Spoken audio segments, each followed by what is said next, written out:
तो भगत सिंह एक ऐसा युवा जिसने काफी कुछ बदला।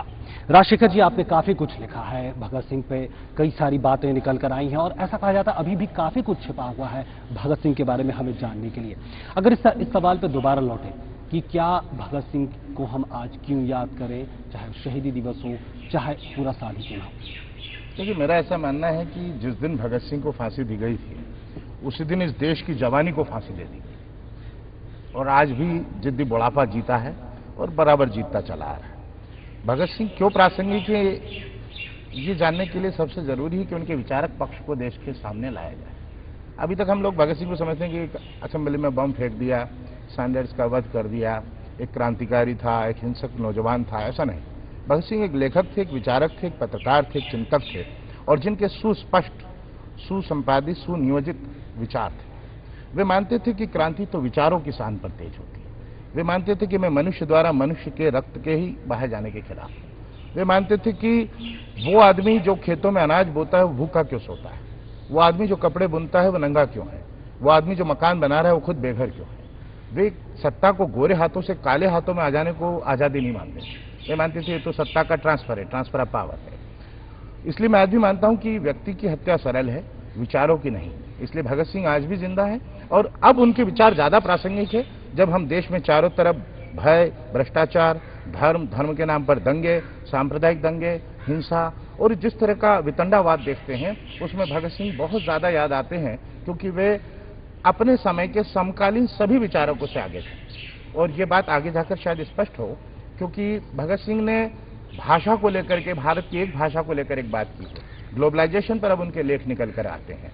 भगत सिंह साथ साथ भारत के तमाम दार्शनिकों का अध्ययन भी किए हुए। हम लोग कम लोग जानते हैं कि भगत सिंह ने कबीर से लेकर नानक का भी समग्र अध्ययन किया है, मार्क्स से लेकर लेनिन का भी समग्र अध्ययन किया है और दुनिया की तमाम वैचारिक क्रांतियों के सफल अध्येता होने के अलावा उन्होंने भारतीय दर्शन को भी, भारतीय चिंतन को भी अपने लेखों में प्रभावित किया। अब उनके लेख लगभग 3 खंडों में ले आया हूं, मैं भगत सिंह बोल रहा हूं। आपको हैरत होगी कि लगभग उनके 300 पत्र हैं, दस्तावेज हैं, पंपलेट हैं, पर्चे हैं, पोस्टर्स हैं जो देश के सम्मुख आए ही नहीं और अब समय है कि वो आए। जी, एक आपसे बात जानना चाहूंगा सुनीत जी की। एक बात उन्होंने कही कि विचार, एक वो वैचारिक उनका एक अपना आधार था और उन्होंने काफी पढ़ाई लिखाई की और उनका हर कदम एक सोचा समझा कदम था।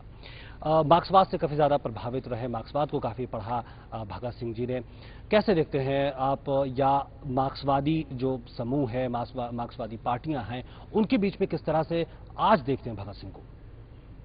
आज भी हम लोग भगत सिंह को एक बहुत बड़ी आस्था और प्रेरणा से देखते हैं क्योंकि अधिकतर जो हम लोगों को सिखाने वाले लोग जैसे कॉमरेड शिव वर्मा, पंडित किशोरी लाल, इनके साथ तो हम लोग बड़े हुए हैं और हमने इनसे सीखा है कि भगत सिंह की जो सैद्धांतिक समझ थी वो उससे टस से मस नहीं होते थे। एक आम नौजवान जो भगत सिंह से सीख सकता है वो यही सीख सकता है कि जो तुम कह रहे हो करके दिखाओ। मेन चीज जो भगत सिंह की है वो कभी कोई चीज कह के उसको ना नहीं करते थे, वो करके दिखाते थे। और आज भी ऐसे नौजवानों की जरूरत है, आज भी ऐसे सैद्धांतिक लोगों की जरूरत है। और हम जानते हैं कि भगत सिंह को हम सिर्फ कम्युनिस्ट पार्टी के लिए क्लेम कर दें तो हम उसे छोटा बना रहे हैं। जी, भगत सिंह तो हर नौजवान के दिमाग में होना चाहिए क्योंकि आजकल के नौजवान तो ब्रेक डांस और क्रिकेट के मैचेस और मैच फिक्सिंग और फैशन, ये सब चीजें अपनी जगह हैं। टाइम बदलता है, हम बूढ़े हो गए हैं, ये सब चीजें अपनी जगह हैं। जी, लेकिन मुख्य चीज जो ये है कि भगत सिंह एक चीज जानते थे कि विदेशी हमलावर के खिलाफ लड़ना जरूरी था। विदेशी ताकतें जो हमारे देश पर हावी थी उनको हटाना जरूरी था। उनको हटाने के लिए हिंदू, मुसलमान सब तबकों को इकट्ठा करना था। जो लोग उनको बांट रहे थे वो देश के दुश्मन थे। जी, तो भगत सिंह पे ये जैसे कह रहे हैं आप कि बांट रहे थे और ये बांटने की बात, लेकिन भगत सिंह ऐसी बात नहीं कहते थे। आपसे मनीष जी मैं जानना चाहूंगा, एक वैचारिक स्तर पे जो उनका अलग जो उनकी धारा थी और उस समय कांग्रेस थी, कांग्रेस से एक अलग धारा उनकी थी और एक तरह से वैकल्पिक विचार के रूप में अभी देखे जाते हैं भगत सिंह। अगर इस स्तर पे देखें, इस विचारधारा के स्तर पे देखें, तो आज क्या लगता है भगत सिंह कहाँ है, कितनी हमें जरूरत है, या हम क्यों याद करें उनको? देखिए, एक बात बिल्कुल साफ है कि भगत सिंह इस देश की आज़ादी के लिए लड़ाई लड़ रहे थे। उस समय आज़ादी के लिए जो लोग लड़ाई लड़ रहे थे, उनके अलग अलग तरीके थे उस लड़ाई को लड़ने के लिए। कोई नॉन वायलेंट तरीके से लड़ाई लड़ना चाहता था, कोई हिंसात्मक तरीके से लड़ाई लड़ना चाहता था, पर जो लक्ष्य था वो हिंदुस्तान को आज़ाद कराना था। आज की तारीख में, और मैं सुदीप जी की बात से बिल्कुल अग्री करता हूं कि भगत सिंह हो, राजगुरु हो, सुखदेव हो और नेशनल आइकॉन्स हो, उनको आप पॉलिटिक्स के आधार पर और विचारधारा के आधार पर अगर बांटने की कोशिश करेंगे तो उनसे सबसे बड़ा you will be committing the greatest sacrilege by doing this. दूसरी बात यह है, आज के देखिए वो एक अलग परिप्रेक्ष्य था, उस समय आजादी की लड़ाई चल रही थी।